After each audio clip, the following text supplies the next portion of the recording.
Hi friends, అందరికీ నమస్కారం. అంజలి కథలకి స్వాగతం. ఈరోజు జానపద కథ పేరు రత్న విగ్రహం రక్తభైరవుడు. వాయువేగంతో ఉత్తర దిశగా పరుగులు తీస్తున్నాయి రెండు ఉత్తమ జాతి అశ్వాలు. వాటిని అధిరోహించిన ఆ ఇద్దరు యువకుల ముఖాల్లో కొట్ట వచ్చినట్లు కనిపిస్తోంది గాంభీర్యత.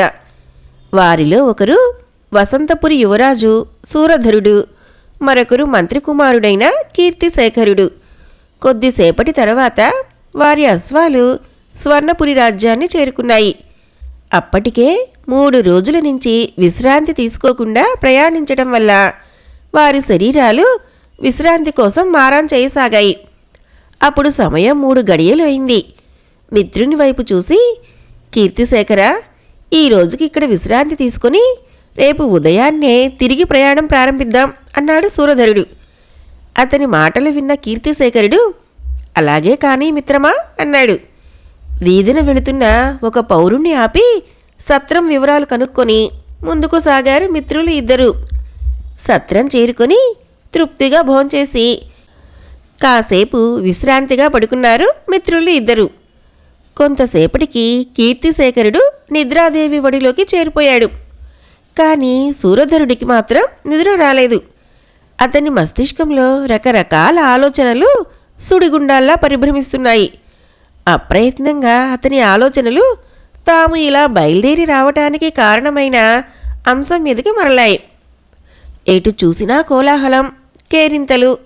అందుకు కారణం వసంతపురి యువరాజు సూరధరుడి పట్టాభిషేక మహోత్సవమే అందుకు కారణం. అంతఃపురం అంతా పచ్చని తోరణాలతో, రంగురంగుల వస్త్రాలతో క్రొత్త అందాల్ని సంతరించుకుంటోంది. ఏ వీధిలో, ఏ ఇంటి ముందు చూసినా రంగురంగుల రంగవల్లులే. అంతఃపురంలోని పరిచారికలు, సైనికులు, రాజోద్యోగులు మొదలగు వారంతా క్రొత్త బట్టలు ధరించి ఉత్సాహంగా అటు ఇటు తిరుగుతున్నారు. ప్రజా సమూహంతో సభంతా కిక్కిరిసి ఉంది. ప్రతి పౌరుని ముఖంలోనూ తమ యువరాజుగారి పట్టాభిషేక మహోత్సవం చూడాలనే కుతూహలంతో నిండి ఉంది.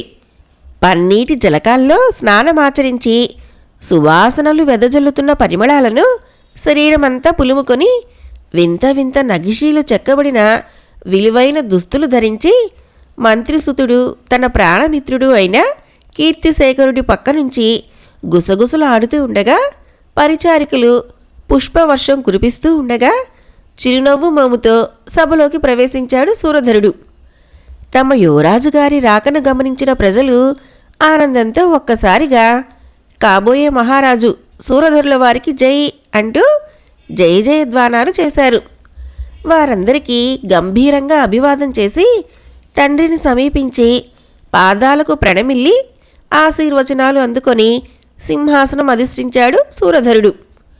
పండితుల వేదఘోష వీణులకింపుగా వినిపిస్తోంది. నర్తకిల ఆటపాటలు అందరికీ ఉత్సాహాన్ని అందించసాగాయి. బ్రాహ్మణులు, పండితులు వేదమంత్రాలు చదువుతూ సూరధరుడి మీద ఆకుదోనెతో పన్నీటిని చిలకరిస్తున్నారు. వారిలో ఒక బ్రాహ్మణుడు మహారాజు వైపు చూస్తూ, ప్రభు, పట్టాభిషేక ముహూర్త సమయం సమీపిస్తోంది. తమ ఆచారం ప్రకారం రత్నకిరీటం తీసుకురండి అన్నాడు. ఒకప్పుడు అంటే సూరధరుడి తాత ముత్తాతల నాటి కాలంలో వసంతపురి రాజ్యానికి క్షామం వచ్చింది. కొందరు ప్రజలు ఆ క్షామం దెబ్బకి బలైపోయారు. మరికొందరు వేరే రాజ్యాలకు వలస వెళ్ళసాగారు. అప్పటి మహారాణి చంద్రకళాదేవి తన ప్రాతిపత్య మహత్యంతో తమ కులదైవమైన చండికాదేవిని ప్రత్యక్షం చేసుకొని తమను, తమ రాజ్యాన్ని కాపాడమని కోరింది.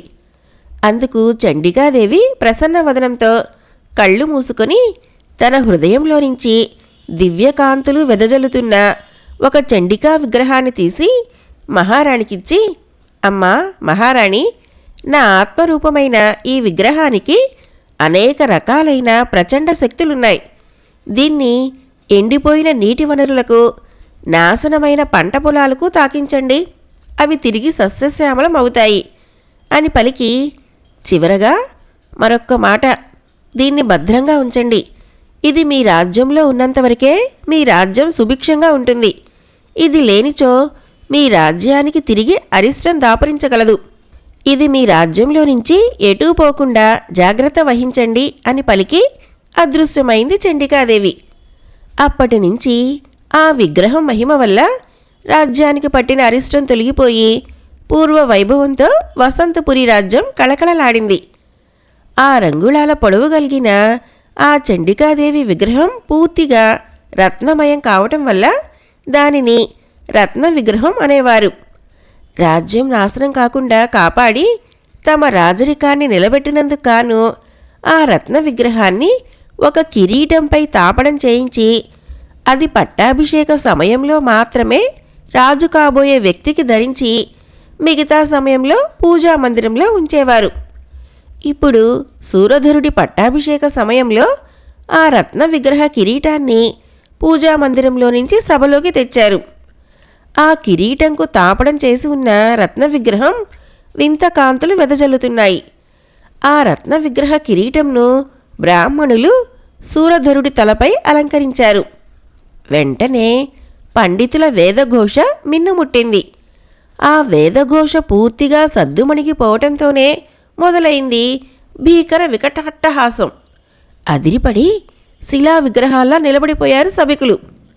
వెంటనే సింహాసనం ముందు నల్లటి పొగ సుడులు తిరుగుతూ పైకి లేచింది.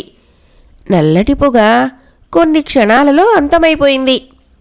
ఆ స్థానంలో ప్రత్యక్షమైంది 6.5 అడుగుల ఎత్తున్న ఓ ఆకారం. ఇది నిలువెల్లా నల్లటి దుస్తులు ధరించి చేతిలో కపాల మంత్రదండం ధరించి భీకరమైన చూపులతో సూరధరుడి తలపైనున్న రత్న విగ్రహాన్ని చూస్తూ మంత్రదండం గాల్లోకి ఆడించింది. మరుక్షణం సూరధరుడి కిరీటానికున్న రత్న విగ్రహం మాయమైపోయింది. దానితో పాటు ఆ మాంత్రికుడు కూడా అదృశ్యుడైపోయాడు. అంతా కన్ను మూసి తెరిచేటంతలో జరిగిపోయింది. ఆ మాంత్రికుడు అదృశ్యుడైన కొద్దిసేపటికి అంతా మాయలో నుంచి బయటపడ్డారు. జరిగింది గ్రహించి దిగ్భ్రాంతి చెందారు. రత్న విగ్రహం మాయం కావటంతోటే మహారాణి లలితాదేవి స్పృహ కోల్పోయింది. పట్టాభిషేక మహోత్సవం అలా విషాదంగా ముగిసింది. రాక్షస అడవులలో ఉన్న రాక్షస బిలంలో ఉంటున్న రక్తభైరవుడు అనే మాంత్రికుడు రక్త విగ్రహం కోసం వేచి ఉండి పూజా మందిరంలోకి వెళ్ళటానికి శక్తి లేక ఈ పట్టాభిషేక సమయం కొరకు ఎదురుచూసి ఆ సమయంలో దాన్ని సంగ్రహించాడని, వాడు మహాశక్తివంతుడని వివరించి చెప్పాడు. అదంతా అంజనం వేసి చూసిన రాజగురువు. అది విన్న మహారాజుకు పిచ్చి పట్టినట్లయింది. మహారాణి సంగతి సరే దిగులుతో మంచం పట్టింది. విగ్రహం పోయిన 3వ రోజు నుంచి ఆ రాజ్యంలోని నీటి వనరులు ఎండిపోసాగాయి. పంట పొలాలు నాశనం కాసాగాయి. చండికాదేవి చెప్పినట్లుగానే విగ్రహం లేనిచో రాజ్యం నాశనం అవుతుందని గ్రహించిన సూరధరుడు తల్లిదండ్రుల అనుమతి పొంది మంత్రి కుమారుడైన తన ప్రాణ స్నేహితుడు కీర్తిశేఖరుడు తోడు రాగా అశ్వారూఢుడై రాజగురువు నందనుడు సూచించిన దిశలో ప్రయాణం ప్రారంభించాడు. అదేంటి మిత్రమా, ఏదో ఆలోచిస్తూ కూర్చున్నావు, నిద్ర రాలేదా ఏమిటి అన్న కీర్తిశేఖరుని మాటలకు గతం గురించిన ఆలోచనల నుంచి బయటపడ్డాడు సూరధరుడు. కీర్తిశేఖరుని ప్రశ్నకు సమాధానంగా ఒక చిరునవ్వు నవ్వి నిద్రకు ఉపక్రమించాడు సూరధరుడు. మిత్రుని విచిత్ర ధోరణికి ఆశ్చర్యపోతూ తిరిగి నిద్రలోకి జారుకున్నాడు కీర్తిశేఖరుడు. అది భయంకరమైన కీకారణ్యం. ఆ కీకారణ్యంలో అశ్వరూఢులై అమిత వేగంగా ప్రయాణిస్తున్నారు సూరధర కీర్తిశేఖరులు. సూరధరుడికి ఆలోచనలతో మస్తిష్కం వేడెక్కిపోతోంది. రాక్షస అడవులు ఇంకెంత దూరమున్నాయో ఏమో, తమ రాజ్యంలో పరిస్థితి ఎలాగుందో, రత్న విగ్రహం అపహరించుకుని వెళ్ళిన ఆ మాంత్రికుడు ఇంకా తన పూర్వ నివాసంలో ఉన్నాడో లేక మరేదైనా కొత్త ప్రాంతానికి వెళ్ళిపోయాడో. ఒకవేళ ఆ మాంత్రికుడు కొత్త ప్రాంతం వెళ్ళి ఉంటే తన కర్తవ్యం ఏమిటి? ఇలా ఆలోచిస్తున్న సూరధరుడు ఉన్నట్లుండి మిత్రుడు కీర్తిశేఖరునితో సహా పెద్ద గొయ్యిలోకి పడటంతో ఉలిక్కిపడి ఆలోచనల నుంచి బయటపడ్డాడు. అది 10 అడుగుల లోతున్న పెద్ద విశాలమైన గొయ్యి. గొయ్యిలోకి పడిన ఆదురుకు అశ్వాల కాళ్ళు బెనికాయి. సూరధర, కీర్తిశేఖరుల మోచేతులు మోకాళ్ళు దోక్కుపోయాయి. అది అటవికులు ఏనుగుల కోసం తీసిన గొయ్యి. కానీ ఏనుగులు రాకమునిపే వారు ఆ గొయ్యిలోకి పడిపోయారు. అది గ్రహించిన సూరధర, కీర్తిశేఖరులు బయటికి రావాలని ప్రయత్నించేటంతలో గొయ్యి చుట్టూ కేకలు పెడుతూ తిరగసాగారు విచిత్ర వేషధారణ కలిగి ఉన్న కొందరు అటవికులు. వారి వేషధారణ చూసి వారు కోయిలను భావించారు మిత్రులిద్దరూ. వారితో తాము బాటసారులమని, తమని పైకి లాగి వదిలివేయిండని కోయిలకు సంజ్ఞల ద్వారా తెలిపాడు సూరధరుడు. అయితే వారికి ఆ సంజ్ఞలు ఏమీ అర్థం కాలేదు, ఒక్క తమను పైకి లాగమనటం తప్ప. వెంటనే మోకులను క్రిందకి దించి వారిని పైకి లాగారు కోయలు. పైకి లాగగానే పెడరెక్కలు విరిచి కట్టేశారు కోయలు. తర్వాత వారి అశ్వాలను కూడా పైకి లాగి ఆ గోతిని తిరిగి ఆకులతో కప్పి వింత వింత అరుపులు అరుస్తూ వారి గూడెం వైపు దారితీశారు. కోయలు ఎక్కువ సంఖ్యలో ఉండడంతో వారిని ఎదిరించే ప్రయత్నం చేయకుండా మౌనంగా వారిని అనుసరించారు సూరధర, కీర్తిశేఖర్లు. ఓం క్లీం హీం ఫటాఫట్ అంటూ సాంబ్రాణిని ఎదురుగానున్న అగ్నిహోమంలోకి చల్లాడు రక్తభైరవ మాంత్రికుడు. వెంటనే దట్టమైన పొగలతో నిండిపోయింది ఆ గుహ అంతర్భాగం. కొంతసేపటి తర్వాత అంతమయ్యాయి ఆ పొగలు. ఆ మాంత్రికుని ఎదురుగా 20 అడుగుల ఎత్తు కలిగి భీకరమైన ఉగ్రరూపంతో 4 చేతులతో ఎర్రగా బయటికి చాపిన బారెడు నాలికతో మహోగ్రంగా ఉంది మహాభైరవి విగ్రహం. ఆతృతగా విగ్రహం వైపు చూశాడు రక్తభైరవుడు. కానీ విగ్రహం దేవిగా మార్పు చెందలేదు. పళ్ళు పటపటమని కొరుకుతూ తిరిగి మంత్రోచ్చారణ ప్రారంభించాడు భైరవుడు. అరఘడియ తర్వాత తిరిగి కళ్ళు తెరిచాడు మాంత్రికుడు. మళ్ళీ విగ్రహంలో మార్పు లేదు. మాంత్రికునిలో పట్టుదల పెరిగింది. కొన్ని క్షణాలు ఆలోచించి ఒక నిర్ణయానికి వచ్చి పక్కనే ఉన్న వేట కత్తిని అందుకొని జై మహాభైరవి అంటూ పెద్దగా అరిచాడు. పైకెత్తిన కత్తిని క్రిందకు దించాడు మాంత్రికుడు. మరుక్షణం మాంత్రికుని తల ఎగిరి మహాభైరవి విగ్రహం పాదాల ముందు పడింది. మరుక్షణం గుహలోని గంటలు గణగణమన్నాయి. దీపాలు వెలిగి ఆరిపోయాయి. కొద్దిసేపటి తర్వాత ఆ ప్రాంతమే బీభత్సమైపోయింది. ఆ తర్వాత ప్రసన్న వదనంతో ప్రత్యక్షమైంది మహాభైరవి. ఆమె చెయ్యి మాంత్రికుని వైపు ఊపగానే విచిత్రంగా రక్తభైరవుడు సజీవుడయ్యాడు. భక్తితో మహాభైరవుని స్తోత్రం చేసి వినయంగా నమస్కారం చేశాడు. ఏం కావాలో కోరుకో భక్తా అంది మహాభైరవి. అప్పుడు రక్తభైరవుడు, తల్లి మహాభైరవి, ప్రపంచాధినేత కావాలని నేను నిన్ను ఇంతకు పూర్వం కోరితే చండికాదేవి ఆత్మరూపమైన ఈ రత్న విగ్రహం తెమ్మన్నావు, తెచ్చాను. ఇంకా ఏం చెయ్యాలో సెలవియ్యి అన్నాడు మాంత్రికుడు. అప్పుడు మహాభైరవి, భక్తా అయితే విను, వచ్చే అమావాస్య నాటికి 80 మంది బాలుర లేత రక్తంతో ఈ చండిక విగ్రహానికి అర్పణం చెయ్యి. ఆ దేవి సంతోషించి నువ్వు కోరిన వరాలిస్తుంది అని పలికి అదృశ్యమైపోయింది. రక్తభైరవ మాంత్రికుని ఆనందానికి అవధులు లేవు. పెద్ద పెట్టున వికటాట్టహాసం చేశాడు. అతని వికటాట్టహాసానికి ఆ గుహ ప్రతిధ్వనించింది. మహాభైరవికి నమస్కరించి పెద్ద పెద్ద అంగలు వేసుకుంటూ గుహ బయటికి వచ్చాడు మాంత్రికుడు.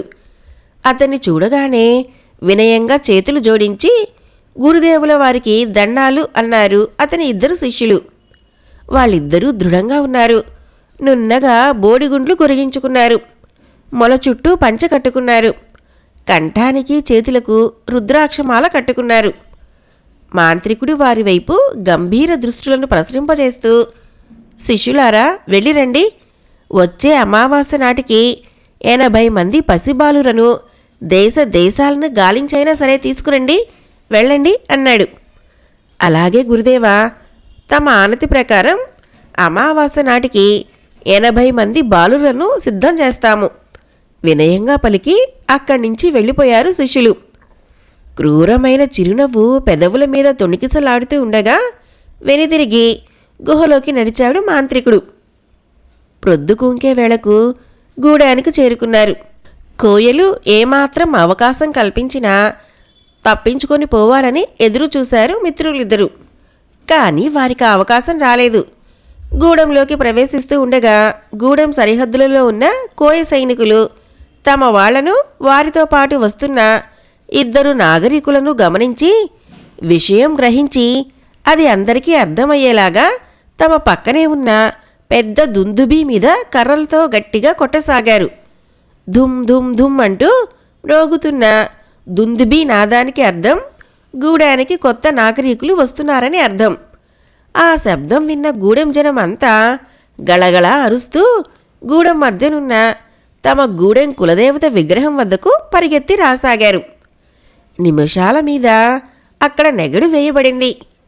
అప్పుడే సూర్యుడు పడమటికి వాలుతున్నాడు. స్త్రీ పురుషులు, బాలవృద్ధులు అందరూ అక్కడికి చేరుకున్న తర్వాత నిలిచిపోయింది డప్పుల మోత. కానీ చిన్న చిన్నగా వినపొస్తున్నాయి కొన్ని గుసగుసలు. నెగడుకు కొంచెం అవతలగా కట్టబడి ఉన్నారు సూరధర, కీర్తిశేఖరులు.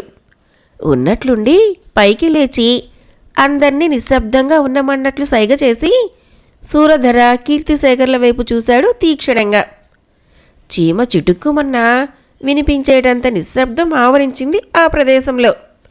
సూరధరుడికి, కీర్తిశేఖరునికి అర్థం కాని భాషలో అత్యంత కఠిన పదజాలాన్ని అవలీలగా పలుకుతూ వారిద్దరి వైపు చేయి చూపిస్తూ ఏమేమో చెబుతున్నాడు కోయనాయకుడు. తదేకంగా అతని చేష్టలను గమనిస్తూ అతని ముఖంలోని భావాలను చదవాలని ప్రయత్నిస్తున్నాడు సూరధరుడు. కొంతసేపటికి కోయనాయకుడు పలికిన మాటలకు అక్కడ గుమిగూడిన కోయిలందరూ కోలాహలంగా అరిచారు. కానీ అదేమీ అర్థం కాలేదు సూరధరుడికి. వెంటనే కొందరు ఎండుకట్టెలను గుట్టగా పేర్చడం గమనించిన సూరధరుడికి ఉన్నట్టుండి జలధరించడం ప్రారంభించింది అతని శరీరం. తమను సజీవ దహనం చేయటానికి వాళ్ళు ప్రయత్నాలు చేస్తున్నారని గ్రహించి ఆందోళనగా కీర్తిశేఖరుని వైపు చూశాడు. అక్కడ జరుగుతున్న ఏర్పాట్లను చూసి అప్పుడే అర్థం చేసుకుంటున్నాడు కీర్తిశేఖరుడు. ఆందోళనగా చూసిన సూరధరునితో ఏం చేద్దాం అన్నాడు కీర్తిశేఖరుడు. అది కోయవాళ్లకు వినపడినా వారికి ఆ భాష అర్థం కాలేదు. సూరధరుడు ఏదో చెప్పబోయేటంతలో కొంతమంది కోయవాళ్లు వారి కట్లు విప్పి బలవంతంగా చితి పేర్చుతున్న చోటుకు తీసుకువెళ్లారు.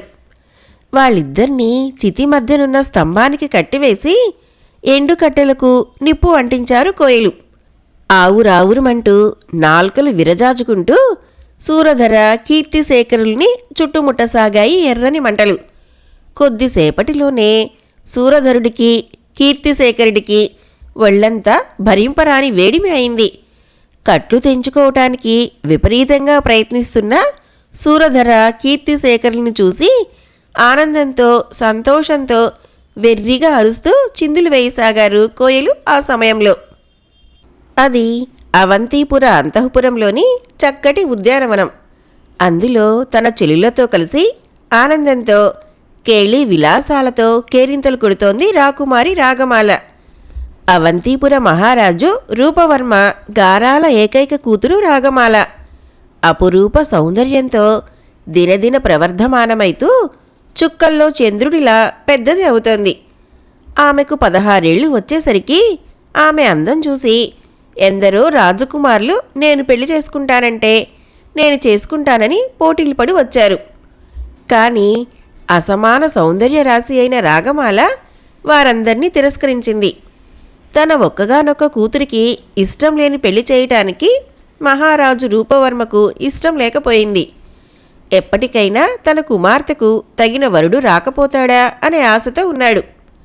ప్రతిరోజు సాయంకాలము ఉద్యానవనంలో తన చెల్లులతో సహా విహరించడం రాజకుమారి రాగమాలకు అలవాటు. సరిగ్గా అదే సమయంలో ఆకాశంలో సాగిపోతున్న రక్తభైరవుని శిష్యుడు అపూర్వ సౌందర్యంతో వెలుగొందుతున్న రాగమాలను చూడగానే వాడికి ఓ దురాలోచన పుట్టింది. వెంటనే వాడు దానిని అమలు పెట్టాడు. అంతే, భయంకరమైన రాక్షస రూపం ధరించి ఆనందంగా విహరిస్తున్న చెలికత్తెల మధ్య ప్రత్యక్షమయ్యాడు. మరుక్షణం కెవ్వుమన్న చెలికత్తెల అరుపులతో ఆ ఉద్యానవనం ప్రతిధ్వనించింది. వికృత భయంకరంగా నవ్వుతూ స్పృహ తప్పిన రాగమాలను 2 చేతులతో ఎత్తుకొని జై రక్తభైరవ మాంత్రిక అంటూ రాగమాలతో సహా మాయమయ్యాడు. అందరికంటే ముందుగా తేరుకున్న కొందరు చెలికత్తెలు పరుగు పరుగున వెళ్లారు రాజమందిరం వైపు. రాకుమారి అపహరణ వార్త విన్న మహారాణి 2 చేతులతో తలను పట్టుకుంటూ స్పృహ తప్పిపోయింది. మహారాజు గుండెలు పిండి చేసే బాధను బలవంతంగా అదిమిపెట్టి పక్కనే ఉన్న జేగంటను మ్రోగించాడు. వెంటనే బిలబిలామంటూ ప్రత్యక్షమయ్యారు 15 మంది రక్షక భటులు. వారికి రాకుమారి అపహరణ వార్తను చెప్పి వెంటనే 4 దిశలకు వేగులను పంపమని ఆజ్ఞాపించాడు మహారాజు.